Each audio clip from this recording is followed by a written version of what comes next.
CGTN, China Global Television Network.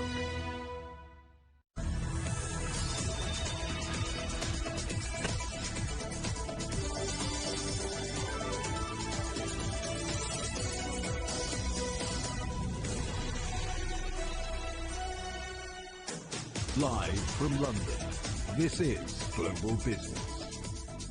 Hello, welcome to the programme. I'm Jamie Owen. And I'm Robin Dwyer. Our top stories. The presidents of China and the United States speak for the first time in months. Taiwan, Ukraine and trade all on the agenda in 2 hours of talks. Our other headlines, a second straight quarter of no growth. The United States plunges into a technical recession as rising inflation hammers the world's largest economy. Ukraine's counter-offensive in Kherson gains momentum, according to British intelligence. Kyiv seeks to regain the city that was first to fall to the Russians. UK energy companies rake it in, posting record profits on the back of rising energy costs as householders face ever higher bills. And the realpolitik of replacing Russian oil. France becomes the latest European country to court Saudi Arabia amid the energy crisis. China's President Xi Jinping and US President Joe Biden have spoken on the phone for over 2 hours. Taiwan was central to the discussion as concerns mount over a possible visit by the US House Speaker Nancy Pelosi. Beijing has warned of repercussions if her visit goes ahead. We'll take you to the United States in a moment, but first our correspondent Sao Bing is in Beijing. So a 2-hour phone call, plenty to talk about. What more do we know about these talks? Yes, Robin, Chinese President Xi Jinping and US President Joe Biden has talked over the phone on the bilateral relationship and issues of mutual concern. This is the second direct call between the two leaders this year. The first was on March 18th. So far, we don't have much details about the conversation today, but there is much anticipation and speculation about the outcomes of the dialogue. First of all, it comes at a time of heightened tensions over Taiwan due to a potential visit to the island by U.S. House of Representatives Speaker Nancy Pelosi. On that, China said it would seriously violate the One China principle and harm China's sovereignty and territorial integrity. China has strongly warned that it will take resolute and forceful measures if Pelosi continues with her travel plans. Many will be keeping an eye on today's talks. How will it develop in relation to the Taiwan issue? Meanwhile, the Russia-Ukraine conflict is also likely to be on the agenda. During their call back in March, President Xi said China does not want to see the situation in Ukraine escalate and that China stands for peace and opposes war. He said China is always ready to provide humanitarian assistance to Ukraine and other countries affected by the conflict. He also advocated everyone to support peaceful dialogue and negotiations between Russia and Ukraine. Another issue high on the agenda of China-U.S. relations is the U.S. tariffs on China. Reports say that Biden is considering relaxing former President Trump's tariffs in order to reduce consumer prices amid the worst inflation since 1981. Currently, U.S. tariffs on Chinese exports remain elevated at around 19.3%. These tariffs are more than 6 times higher than before the trade war began in 2018. John Kirby, spokesman for the National Security Council, said the administration believes the tariffs imposed during the trade war initiated under the former President Donald Trump are not working, so it is worthwhile if Biden will take on a next move. Robin? Sao Bing in Beijing, thank you very much. Well, let's take you to the United States now, and our correspondent Caroline Malone in Washington. Caroline, we're still waiting for detailed readouts on their talks, but so far, what is Washington saying? Absolutely. Well, as you heard, they're really tense time to be having these talks. But essentially, we know that President Biden wants to make sure that the lines of communication with President Xi remain open because of this friction and because of this tension in the relationship. The White House National Security spokesperson Kirby had said before the call that, yes, absolutely, the tensions over the Indo-Pacific, over Taiwan, over the economic relationship and Ukraine are all expected to feature in the conversation. We wait, of course, for the official readout. And, of course, Pelosi considering travel to Taiwan is an important one. Biden said the US military has advised her against it, but it's ultimately up to her to decide if she does want to go. We know, of course, that Beijing's warned against that as well. But really, it's in both parties' interest to avoid escalation and work out a better way to understand each other here. Caroline, the relationship between these two goes back decades. They've almost had parallel careers. And I guess international diplomacy is often played out in domestic politics. What's happening in the US right now that might have influenced the tone of this call? Absolutely. Well, look, this call is coming in the context of the US facing record inflation. And as we've just heard this morning, 2 quarters of economic contraction for the US. So suggesting there could be an official looming recession. China's also facing a slowing economy. So it's really an issue for both sides. On Wednesday, actually, in the US, there was a bipartisan $280 billion bill cleared by the Senate. That's to subsidize the domestic chip manufacturing industry. It's really aimed at getting the US to compete better with China in that area and to accelerate the manufacturing of semiconductors. Also lowering prices on anything from, cars to dishwashers, which of course is even more important here because of that record inflation. There's also some attempt to improve America's supply chain with this bill. We know that supply chain issues have been a problem both in the US and, of course, globally during the pandemic and more recently with what's been happening with Ukraine. So the Biden administration really is considering economic factors in this call, and we do expect that's something that they've talked about in some depth. Caroline, thank you for that. Our correspondent Caroline Malone in Washington. Isabel Hilton is the founder of China Dialogue. I asked her about the significance of this call and its timing. I think the phone call itself, the fact that it's happening, is immensely important. I'm not at all sure what will come out of it. But when you have a state of tension such as we have now between the United States and China, it's just incredibly important to keep those lines of communication open. And one of the worrying things about the existing state of tension is that, unlike in the Cold War between the USSR and the USA, there are really relatively few mechanisms for managing risk. And there is always risk in situations like this. So it's how to manage competition so that it doesn't turn into crisis. And if a crisis does begin, how you manage that crisis. These are the mechanisms that really need developing between the US and China. And I hope that this will at least be part of the conversation. We didn't really see it with the USSR until the Cuban Missile Crisis brought us all to the brink of extinction, and I hope it doesn't take something as bad as that for there to be some progress in this. So the fact that they're speaking, and hopefully something will come out of it, but they're all very, very important things. Let's talk about Taiwan and US Speaker Nancy Pelosi's planned visit there. That's going to be difficult to resolve for both sides. It's very difficult. It's desperately unfortunate timing.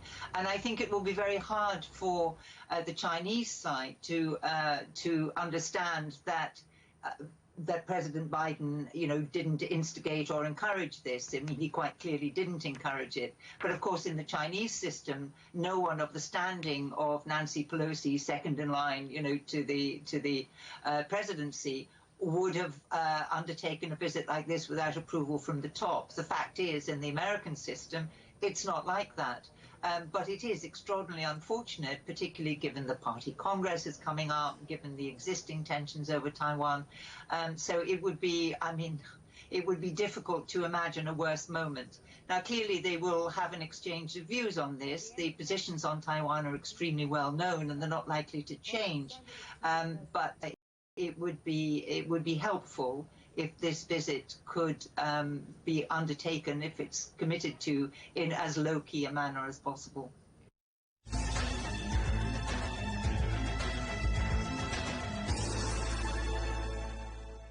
Ukraine's counter-offensive in Kherson is gaining momentum. That's according to British military intelligence. Ukrainian forces have virtually cut off the occupied city, the first to fall to Russia in March. Meanwhile, Moscow has captured Ukraine's second biggest power station and is reportedly redeploying thousands of troops to the south. It's also launched missile strikes on the Kyiv region for the first time in weeks. Let's talk to Associated Press correspondent Sam Mednick in the Ukrainian city of Lviv. So, Sam, Ukraine's campaign to retake Kherson is gathering pace, and Russia seems to have changed tactics. This counteroffensive is gathering momentum. This is according to the British military, who says that these repeated strikes on this 1,000-meter-long bridge in the Kherson region has likely rendered it unusable. Russia needs this bridge to bring military as well as weapons across into areas that it occupies. And analysts say that if this bridge is no longer usable, it will be a big military and political blow for Russia. An advisor to Ukraine's president said today that the operation to liberate Kherson is moving ahead and that their plan is to encircle Russian soldiers and give them a choice of three options. They can retreat, they can surrender, or he said they can be destroyed. Ukraine also says that it's hit 5 Russian strongholds as well as 2 munitions depots, and that they're noticing that Russian troops are regrouping and putting their maximum amount of people towards the Kherson area. Now, all of this comes amid new intelligence by the United States that Russia is planning to speed up its holding referendums and the annexation of areas that it already occupies. In a press briefing yesterday, United States Secretary of State Antony Blinken said that the next steps for Russia was to, in his words, hold sham elections and then to annex these territories. Blinken also said that in the next few days he was going to be meeting with Russia's top diplomat, Sergei Lavrov, and this would be the first meeting between the two since Russia invaded in February. And how significant is Russia's capture of Ukraine's second largest power plant? Some analysts say that this is extremely significant and that it could disrupt supply lines across the country.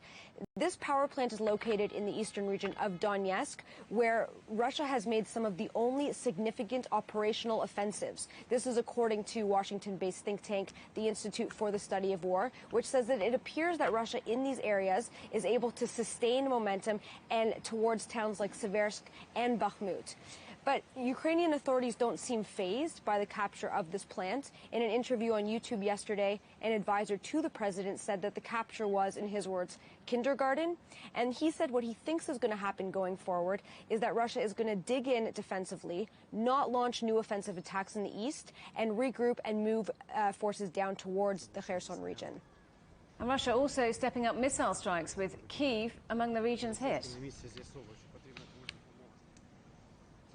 This morning, a district about 20 kilometers outside of the capital, Kyiv, was struck. Authorities there say that an infrastructure object was struck, and they're still figuring out the casualty count. This is one of the first strikes in many weeks on the Kyiv region. While Russia has been focusing its attacks on the east, attacks have been intensifying. And analysts say that this is just a show of force. Also to say that you're not safe anywhere in Ukraine, and that Russia is also saying that we can hit you in Kyiv, the decision-making heart of the country. I spoke to a soldier from the Kyiv region today who said that he thinks these attacks are going to increase, not just in the region, but on the capital itself. And that's because of the successes that Ukraine is making in its counteroffensive in the southern region. Attacks across the country are increasing. Today, in the center town of Kropyvnytsky, 5 people were killed, according to authorities, and 25 injured. In the northern region of Chernihiv, authorities say that missiles were launched from the neighboring country of Belarus. And in the northeastern town of Kharkiv, authorities there said that last night the city was hit by a barrage of missiles. Sam, many thanks. That's Sam Mednick from the Associated Press in Lviv. Russia's Foreign Minister Sergei Lavrov has met his Chinese counterpart Wang Yi in Tashkent. The pair are in Uzbekistan for a meeting of the foreign ministers of the Shanghai Cooperation Organization.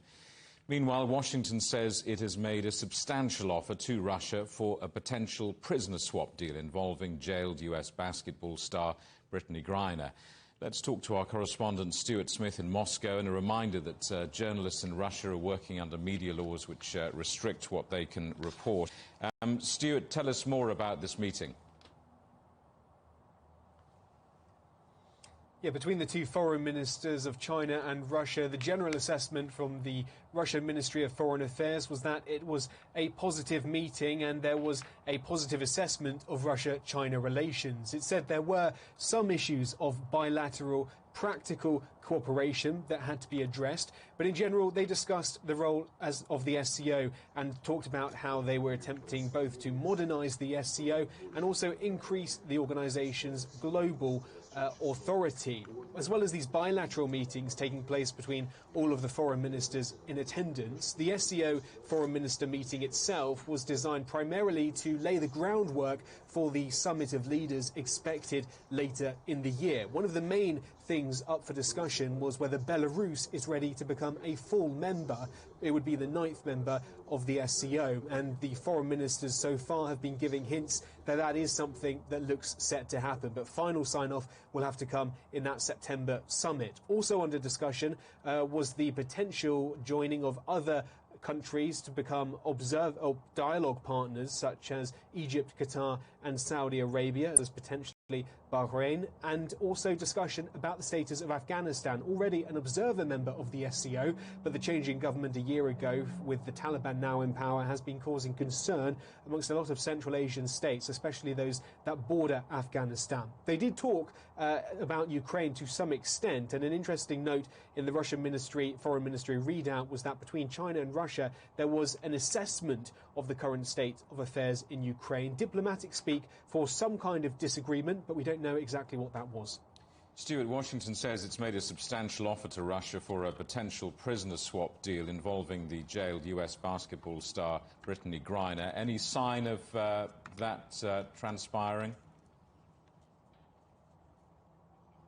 Yeah, and with that, the Kremlin forced to comment on the potential for a prisoner swap, because so far the Kremlin and the Ministry of Foreign Affairs has tried to avoid this topic, and it was clear that Dmitry Peskov, the spokesperson for the Russian presidency, was quite frustrated that this has happened. He said normally these kinds of sensitive political discussions about prisoner swaps take place in secrecy, that leaks like this do not happen, and only once all the agreements are signed does information about them become public. But he did respond to what's coming out. The reports that something was being arranged. He said that as things stand, though, there is no agreement between the US and Russia about some kind of swap of American and Russian citizens. But he did suggest that any discussion is focusing on trading Victor Bout, one imprisoned in America, a Russian citizen imprisoned in America for weapons smuggling, for potentially 2 American citizens currently detained here in Russia. That would be Brittany Griner, the basketball player, alleged to have smuggled drugs into Russia, and also Paul Whelan, who's received espionage charges and has been detained since 2018. The Ministry of Foreign Affairs confirmed talks are ongoing, but no other details were provided at this stage. One thing that must happen, according to Brittany Griner's lawyers, before any potential prisoner swap is she must receive her sentence, and that's likely to take place in early to mid-August. Stuart, thanks for that. Our correspondent Stuart Smith in Moscow. You're watching CGTN. Still ahead. Facebook and Instagram owner Meta reports its first ever drop in earnings and revenue.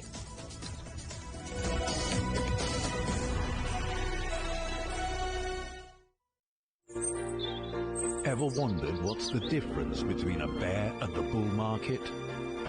Where are the cash cows? And who are the lame ducks? And what exactly are black swans? Grey rhinos? And unicorn companies? Make sense of it all with Global Business, only on CGTN. There's a new agenda for a new world, accelerating change in almost every part of our lives. It's shifting the norms of how we work, travel, and connect. How we think, interact, and develop. It's a new reality, a new agenda with me, Juliet Mann.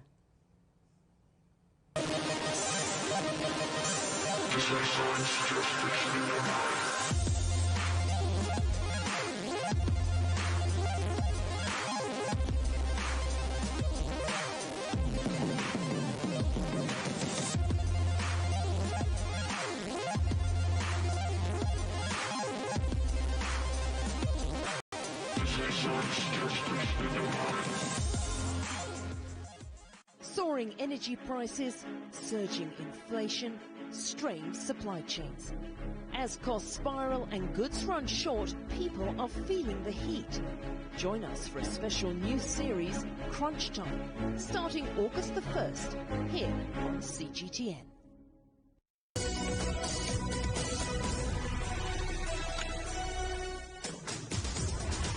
Welcome back to Global Business Europe, and a quick reminder, CGTN is available to watch for free on all of the major digital platforms, on smart TV or online at Roku, Apple TV, Amazon Fire and Android TV, YouTube, Dailymotion, CGTN.com and the CGTN app, and in the UK on free. Britain's largest energy companies have posted record earnings. Shell announced a second quarter profit of $11.5 billion, smashing its own record set just 3 months ago, while Britain's largest energy supplier, Centrica's profits rose to $1.6 billion, up from $318 million a year earlier. Soaring gas and oil prices, coupled with a surge in demand, boosted the company's earnings. It comes as consumers face sharply rising household bills. Well, let's talk to our correspondent, Andrew Wilson. So, Andrew, bumper profits in the energy sector, both in the UK and also in Europe. These companies are absolutely raking it in at the moment. They had a brilliant first quarter. The second quarter has even outstripped that first one. You're looking at Centrica, you mentioned, $1.5 billion profits this quarter. Shell, $11.5 billion profit this second quarter. Total Energy in France, $5.5 billion. Equinor, Norwegian-based exploration company, $17.5 billion. And some of the utilities companies, particularly Iberdrola in Spain, also showing extraordinary profits. Now, a lot of this has sparked buyback operations, particularly on the part of Shell and Total Energy. First quarter, they started a buyback operation from investors of something like $8 billion.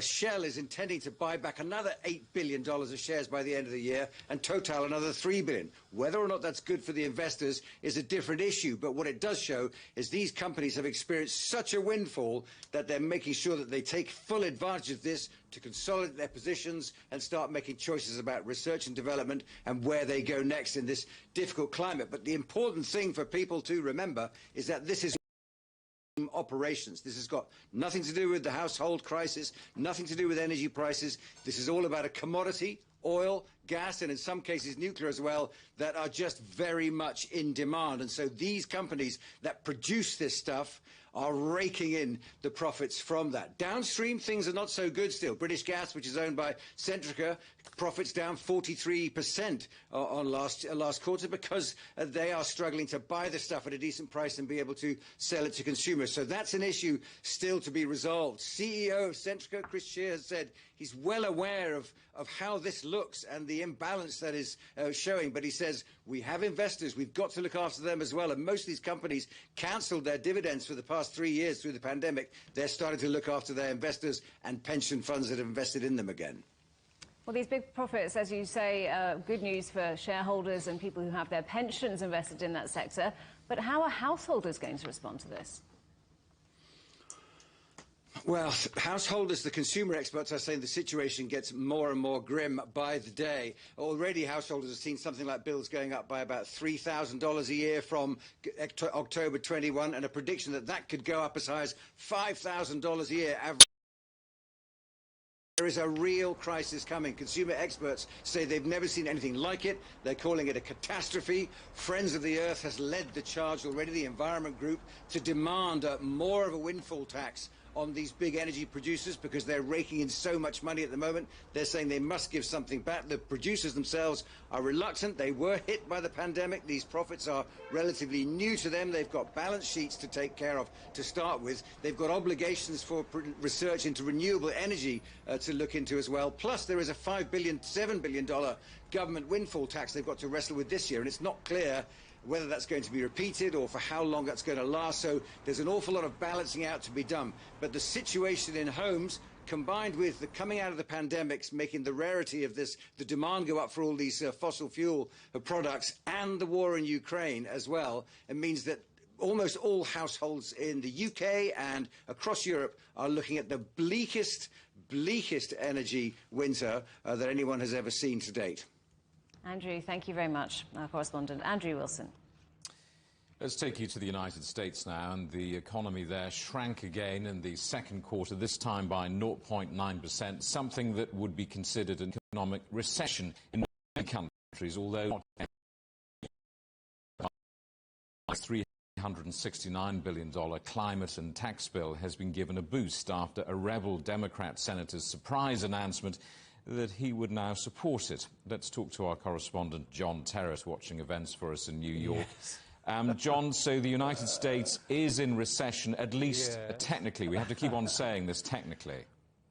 I know. I tried to warn you this was going to happen last week and indeed earlier this week as well. And now we're right in the middle of it here. The fighting has begun, the fisticuffs on TV, because no one wants to admit it. You're absolutely right. And I thought the best way of illustrating this was to give you the headlines from the last hour from two competing TV channels. So Fox News, as you know, supports the Republicans generally. Here's their headline: U.S. in recession under Biden.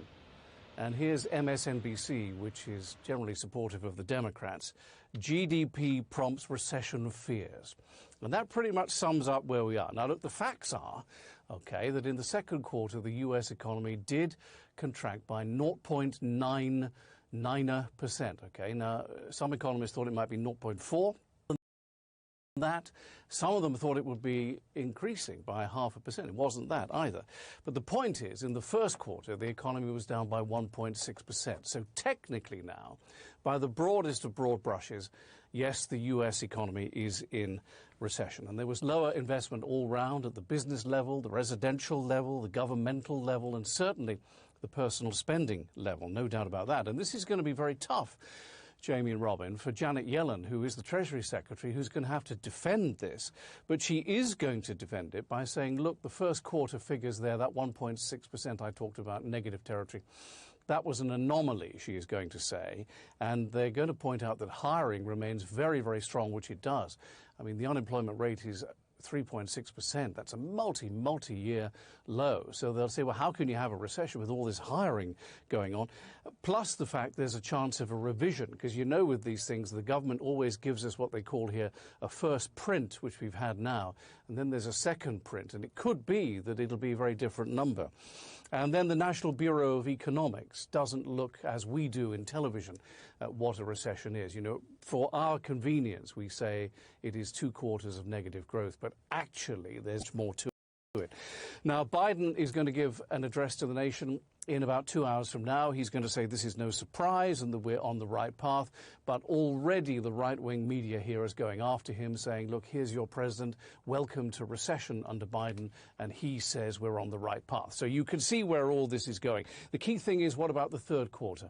Well, Morgan Stanley is predicting growth in the third quarter of 3%. Jefferies says it'll certainly be meaningful. I think we're going to see a slowdown of spending. We'll see some job cuts. There'll be some corporate earnings will be dented. But whether we are in recession now or not, I'm afraid we have to leave that to the historians, and only time will tell, guys.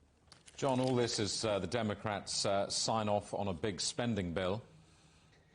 Yes, I know. And they must be pretty upset about this one way and another, because the BBB, which we've been talking about for the best part of the year, is finally making progress. Now, the BBB, the Build Back Better bill, which is Biden's signature Democratic social wish list of spending, including money for climate change, has been stalled on Capitol Hill for the best part of a year. Remember, he did have success in the early part of his presidency with a $1.9 trillion American Rescue Plan. And then in November of the first year, he did do something that no other president has done. He got a $1.1 trillion infrastructure bill through. All that's good. But this big one has been stalled because a man called Joe Manchin, who's a Democratic senator from the beautiful state of West Virginia, which is a coal mining state. He's on the right of the party. He's refused to sign up to anything. But yesterday they did a deal with Chuck Schumer, who is the majority leader in the Senate. And Joe Manchin signed up to whatever comes now, as long as people earning less than $400,000 a year, which I have to tell you is a lot of money. Most people don't own that. But anybody earning less will not pay extra taxes, according to this deal. So Manchin's on board, so there'll be a vote next week. And, of course, it comes just in time for the midterm election, so a little bit of a victory for Joe Biden. But, you know, this recession news certainly takes the takes the shine off it, put it that way. John, good to see you. Thanks for that. Our correspondent John Terrett in New York. Meta, the owner of Facebook and Instagram, has reported its first ever drop in earnings and revenue after being hit by a fall in advertising sales. The company also issued a lower than expected forecast for the third quarter, with revenue between $26 billion to $28.5 billion. Its rivals Twitter and Snap also reported disappointing numbers last week. Well, let's talk to Santosh Rao, the head of research at Manhattan Venture Partners. Welcome back to the programme, Santosh. So clearly very disappointing results for Meta. What's gone wrong? Yeah, thanks for having me. You know, you can agree or disagree about the recession aspect, the technical, non-technical, but one thing you cannot disagree with or have any controversy about is that the business is slowing down across the board in the tech sector. We saw that with Microsoft. We saw that with the other companies that reported as well. The advertising revenue is down, which is the main growth engine for Facebook. That revenue is down. Small businesses are spending less, and just across the board. So they're cutting back. So net, I think the biggest threat right now for them is their main growth engine, which is Instagram, is being threatened by TikTok, which is growing and taking away their users. Even though the user growth is there, the engagement is there in Facebook, but the revenue, the cost per revenue, the revenue per user is falling. So I think that's impacting Facebook to a large extent. So net, things are slowing down. They need to cut back and they need to readjust. So it's a work in progress, Facebook is. Last week we saw poor numbers from Twitter and Snap. How key is advertising for companies like these and Meta, of course? How much does it damage revenues when advertising spend goes down? Majorly. I mean, that's their main part of their revenue. Between Google and Facebook, they control 80 to 90% of the overall ad spend. So I think between them, they both are going to be impacted, less so with Google. But Facebook, yes, it's a big part of that. But they are adjusting to it. They are moving around it. The Apple, with that ad targeting, discontinuing of that, I think that's having a major impact on Facebook and others who dependent on that feedback with those with the ad reception and all that. So I think that's playing a big part. Facebook is working around it, so they need to do a lot more to get back their revenue stream. But at this point, the businesses are slowing down. That's the main thing. So the demand side of the equation is slowing down, and I think they need to ride this out. They can do it. They're still a huge company. They're close to 2 billion users, daily active and monthly active users. They're pretty high. So they're still a juggernaut, but in the near term, they need to ride through this TikTok factor and others kind of nipping away at their levels. I think that's the key thing at this point, and they'll come around. Plus, they have this metaverse thing going on, which nobody knows. It seemed like a sinking hole and just money going in. But I think Facebook has pretty much said that they're going to be careful about it. They're going to cut back. They're going to rationalize their expenses. So I think that's a little comfort for everyone as they go forward. Well, I want to look ahead because Apple reporting their results later today. What are you expecting to hear from them? Yeah, Apple, I think this is going to be a soft quarter. Normally, the June quarter is seasonally the slowest quarter because you're going into the September quarter when new iPhone releases come out.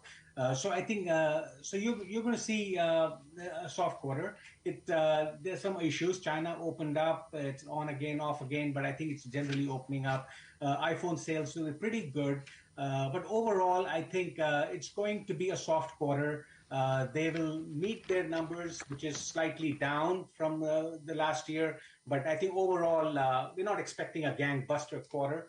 It's just going to be a mellow quarter as we get into the next quarter where they release their iPhone 14, is it? Yeah, it's iPhone 14. So I think that's a big wait. People will wait for that. And plus, it's a best of breed out there, so you can't go wrong with Apple. It's going to be a little volatile in the near term, but you have to bet on the long term because they have a number of levers that they can pull down the road. Okay, Santosh Rao from Manhattan Venture Partners. Good to talk to you. Thanks for joining us. Thank you for having me. The UK government has given its backing to Britain's first electric car battery plant and pledged $121 million in funding. British Volt will create 3,000 jobs when it builds the plant on the site of the former Blythe power station in Northumberland. The $4.6 billion giga plant will also receive funding from at least 2 private investors. Ford shook off supply chain problems to post higher than expected profits and revenue in its second quarter. The US carmaker saw revenue of $40.2 billion, up from $26.8 billion a year ago. Car prices have hit record highs in recent months, boosting the company's earnings. The Swiss food giant Nestlé has increased its prices by 6.5% due to what it said were unprecedented rises in costs. But the Kit Kat manufacturer said it had not seen a drop in demand. The world's largest food maker predicted sales growth of between 7 to 8% this financial year. You're watching CGTN, still ahead. Trial by television, a first for criminal courts in England and Wales, which allow cameras inside from today.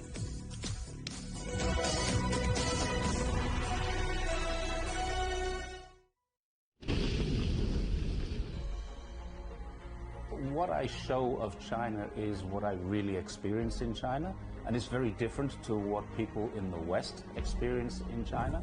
70 years ago, a small group of British businessmen travelled to China to unlock opportunities between the two countries.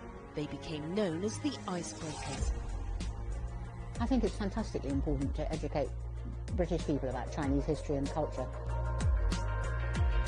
We have sown seeds which in China have grown to very big trees.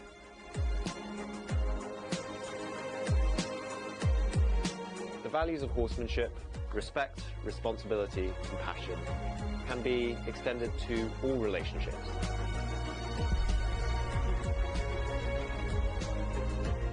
My name is Max. I'm a food blogger. I grew up in China. Now I live in the UK. We deserve respect, and the Chinese people with their own culture also deserve respect. For cross-cultural understanding, I think food is a really good place to start. I hope to spread awareness of all the different cultures within China. I think there's a lot to share. To increase understanding between cultures, I think time and patience is of course important, but the most important thing is responsibility.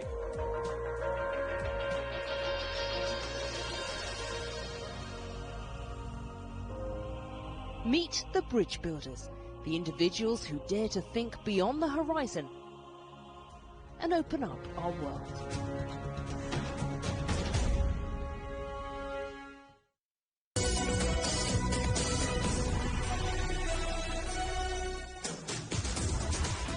Welcome back to Global Business Europe with Jamie Owen and Robin Dwyer. Our top stories. The presidents of China and the United States speak for the first time in months. Taiwan, Ukraine and trade all on the agenda in 2 hours of talks. Our other headlines, a second straight quarter of no growth. The United States plunges into a technical recession as rising inflation hammers the world's largest economy. Ukraine's counter-offensive in Kherson gains momentum, according to British intelligence. Kyiv seeks to regain the city that was first to fall to the Russians. Hungary's Prime Minister has been visiting Vienna to discuss the energy crisis and the war in Ukraine with the Austrian leader. Viktor Orban was greeted by protesters as he met Chancellor Karl Nehammer. Our correspondent Pablo Gutierrez reports. This is the first public appearance by Prime Minister Viktor Orban since his speech last weekend that provoked outrage around the world. In it, he said that the people in Europe are willing to mix with one another, but we do not want to become people of mixed races. Orban today briefly addressed those comments by saying that sometimes he expresses himself in ways that can be misunderstood. But to many people, the message was clear. Orban's longtime advisor quit in protest, characterizing his words as pure Nazi text worthy of gobbles. The American embassy in Budapest condemned his words, saying that what began as a racist and xenophobic speech during the 20th century ultimately ended with the genocide of millions. Meanwhile, Austria's chancellor had been criticized for not canceling his meeting with Orban. However, he was quick to distance himself and condemn Orban's statements, while Orban somewhat walked back from them as well. It happens sometimes that I speak in a way that can be misunderstood, but I ask the Chancellor to kindly place all information about that in a cultural context, as in Hungary these expressions and sentences, and the position that I represent, is a cultural, civilizational standpoint. The Hungarian Prime Minister did make one thing very clear during his visit, and that was his defiance of the EU, saying that Brussels is not our boss. He said his government has agreed on all EU sanctions imposed on Russia, but that he opposes a gas embargo. Hungarians right now are living through one of the worst economic periods in recent history. The currency is at a record low and inflation is at an all-time high. That made Orban's visit to Austria ever more important. There are about 2,000 Austrian companies operating here in Hungary, and the influx of cash is needed. Pablo Gutierrez, CGTN, Budapest. Television cameras have been allowed in courts in England and Wales for the first time. The new law allows broadcasters to film judges sentencing serious criminals and follows a long campaign by media organisations. There's no sight of the defendant, victims, jurors or witnesses. Ben Oliver, who stabbed his grandfather to death last year and pleaded guilty to manslaughter, was the first person to be sentenced with the cameras rolling. DPRK leader Kim Jong-un says his country is ready to mobilise its nuclear deterrent in any future clash with the United States or South Korea. He also criticised the South's new president for the first time, warning Seoul was pushing towards what he called the brink of war. His remarks come amid concern the DPRK could be preparing its 7th nuclear test. Sri Lanka's parliament has extended a state of emergency as it tries to get a grip on the country's political and economic crisis. Brought in the emergency measures on the 17th of July when he was acting leader. The powers, which will continue for another month, allow the military to detain people, limit public gatherings and search private property. A gun battle between rival gangs and police in Haiti forced people to flee for cover. The United Nations estimates more than 200 people have been killed in gang violence in July. There's been an increase in violence since the country's president was assassinated last year. The French President Emmanuel Macron is hosting Saudi Crown Prince Mohammed bin Salman in a visit criticised by human rights groups after the 2018 murder of the prominent Saudi journalist Jamal Khashoggi. This comes as European leaders try to secure the oil-producing state's support amid the energy crisis. Let's talk to our correspondent Ross Cullen in Paris. Ross, human rights and past wrongs might be rather discreetly shelved as Europe desperately casts around to replace Russian oil supplies. Well, this is Mohammed bin Salman's first trip to the European Union since 2018, since the killing of Jamal Khashoggi, which France described at the time as a crime of extreme gravity. Jamal Khashoggi's death was described by the United Nations as an extrajudicial killing for which Saudi Arabia is responsible. So there was outrage, and Saudi Arabia found itself pushed out of the international fold for about 18 months or so before the Western countries started to try to rehabilitate Saudi Arabia, bring it back into international fold. And we know that because of Russia's invasion of Ukraine and the knock-on effect with energy crisis and the energy supplies, Europe is looking to wean itself off dependence on Russian gas and looking around to oil producers like Saudi Arabia for support. The dinner will get underway in about 2 hours' time. It is a working dinner. There will be no news conference afterwards, but the two men are likely to discuss the Iranian nuclear deal and regional geopolitics in the Gulf and the Middle East, as well as the Russian energy crisis. We know from the Élysée, the French presidential office, that Emmanuel Macron will also raise human rights with Mohammed bin Salman. Ross, France and Europe obviously want Saudi oil. What does Saudi Arabia get out of this visit? Jamie, Saudi Arabia is looking to rehabilitate itself, looking to re-establish itself on the world stage. Joe Biden, the US president, said he would not meet Mohammed bin Salman. He described Saudi Arabia as a pariah state. Well, Joe Biden was in Saudi Arabia earlier this month for a fist bump with the Saudi Crown Prince. And so the US knows that it needs to re-establish those strong ties it has with its ally in the region.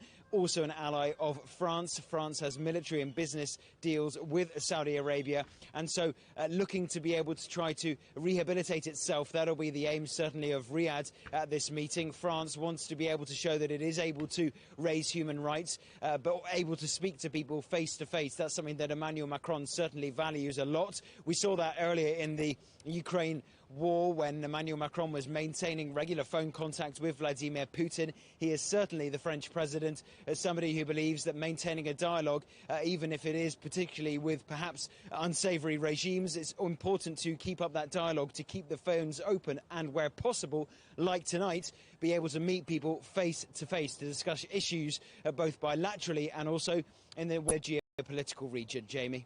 Ross, thanks for that. Our correspondent Ross Callan in Paris. 5 people are now known to have died when a magnitude 7 earthquake hit the Philippines. 150 people were injured and hundreds of homes flattened by the quake, which centred on the province of Abra. Our correspondent Gretchen Malalad reports.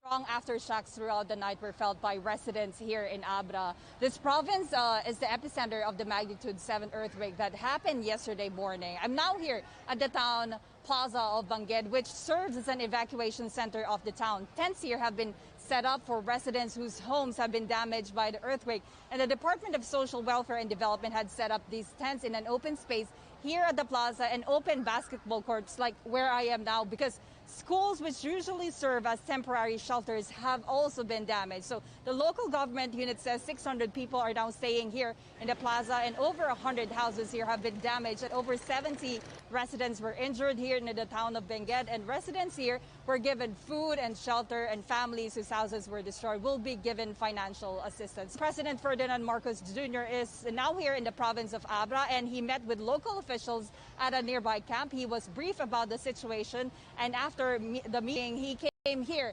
personally at the evacuation center to visit the residents and ask how they are, and personally ask them what they need. He assured people here that help will be given to them. What's really concerning now after the major earthquake yesterday are the aftershocks, which are still quite strong. Residents here said that around 3 a.m. this morning, they felt a very strong quake. The Department of Volcanology and Seismology reported that they have monitored 700 aftershocks since yesterday, and most of them can't be felt, but some aftershocks, like the one that happened before 3 a.m., reached a magnitude of 4.9. So residents here are still not advised to go back to their damaged houses because of the aftershocks. You're watching CGTN. Still ahead, no oil, no gas required. How investment in wind power is changing Spain's energy generation.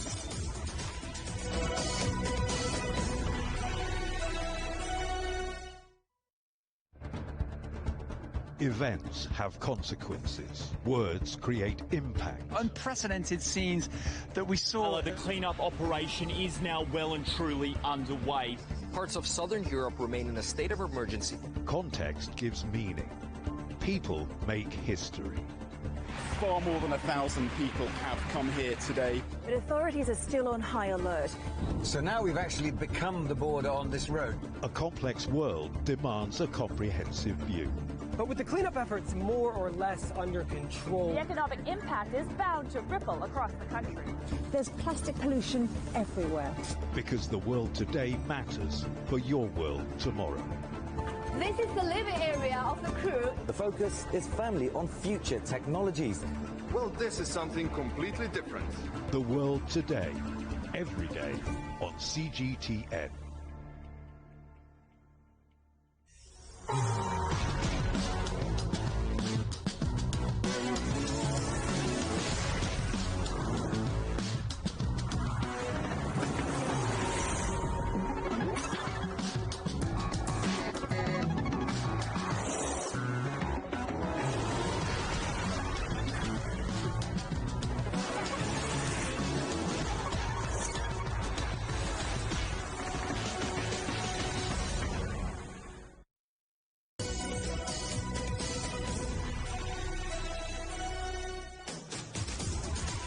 Welcome back to Global Business Europe. Wildfire in California has burned through 7,500 hectares of land near Yosemite National Park and destroyed 40 buildings. Firefighters are still battling to control the blaze, which has led to thousands of people being forced to leave their homes. Our correspondent Adis Tianshan reports. More than 2,000 fire crews are trying to contain California's largest active wildfire. The Oak Fire has come dangerously close to the iconic Yosemite National Park, which officials say is out of harm's way for now, but several communities are still under threat. I wouldn't say necessarily the threat is completely gone because fires are pretty unpredictable. It all depends on the weather. You know, we have an extreme drought right now. We're dealing with higher temperatures, lower humidity, so it's very difficult to kind of really engage in this fire, especially in steep, rugged terrain. In just a matter of days, the Oak Fire has burned through 7,500 hectares, almost 19,000 acres, prompting mandatory evacuation orders across the region. This is what's left of several communities in Mariposa, Central California, after the Oak Fire burned through this area.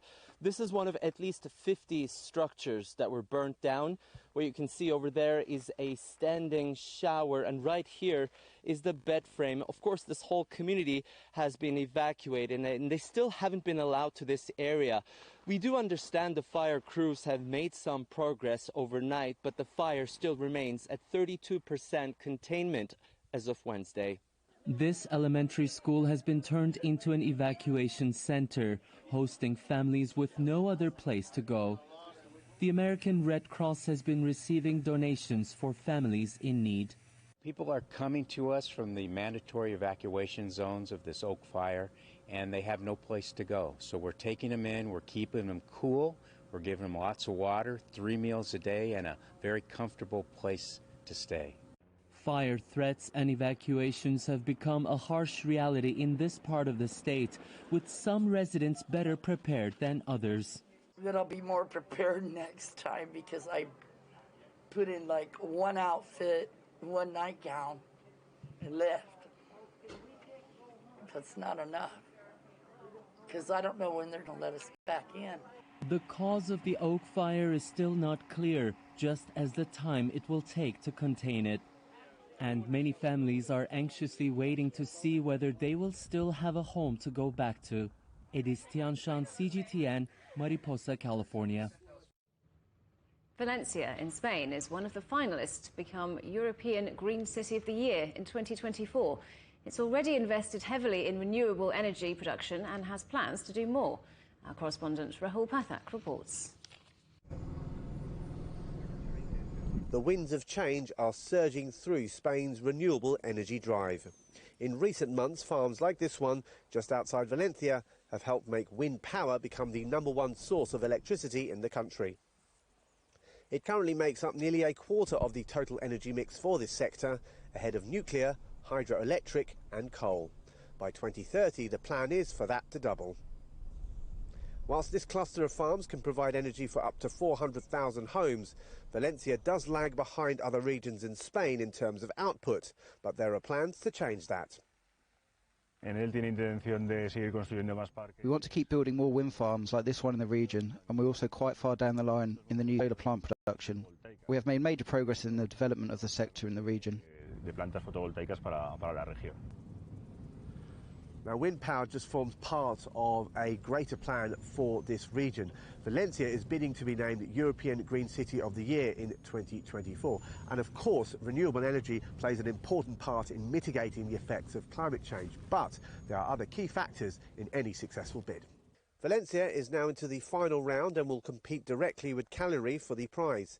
The cities will be judged on many factors like renewable energy production, biodiversity, waste management and transportation. Whilst the potential recession in Spain could hamper private investment in the green revolution, the region has been earmarked for some crucial funds from Spain's EU recovery budget. So we're going to receive over $30 million for transport mobility and pollution reduction policies from Spain's EU fund. EU funds will be revolutionary in many projects that we can now make reality through our local council over the next few years, and this will go a long way to improving the city. Valencia has suffered from high levels of unemployment in the past, but it has always tried to position itself as an up-and-coming region. Ambitious plans are also afoot for it to build the world's first ever carbon-neutral city for tourists by 2025. Another potential milestone as it tries to look to the future. Rahul Pathak, CGTN, Valencia. And a final look at our headlines. The presidents of China and the United States speak for the first time in months. Taiwan, the invasion of Ukraine, and trade all on the agenda in 2 hours of talks.